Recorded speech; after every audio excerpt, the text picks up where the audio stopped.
नमस्कार, सत्यदर्शन न्यूज मध्ये आपले स्वागत आहे. मी पायल शहा. एक नजर टाकूया आजच्या ठळक घडामोडीवर.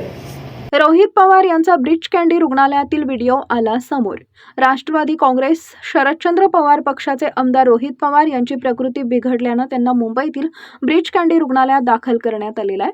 गेल्या 2 दिवसांपासून त्यांना ताप आणि इतर त्रास जाणवत असल्याची प्राथमिक माहिती समोर आली आहे. प्रकृती अस्वस्थ असल्यानं त्यांनी स्वतः रुग्णालयात जाण्याचा निर्णय घेतला. गेल्या काही दिवसांपासून रोहित पवार पक्षाच्या कामासाठी सातत्यानं दौरे करतायत. विविध बैठका आणि कार्यक्रमांमुळे त्यांच्यावर कामाचा ताण वाढल्याचं सांगितलं जात आहे. प्रकृती ठीक नसतानाही त्यांनी आज पक्षाच्या पदाधिकाऱ्यांसोबत महत्त्वाची बैठक घेतली. त्यानंतर त्यांनी ब्रीच कँडी रुग्णालयात जाऊन तज्ज्ञ डॉक्टरांचा सल्ला घेण्याचं ठरवले.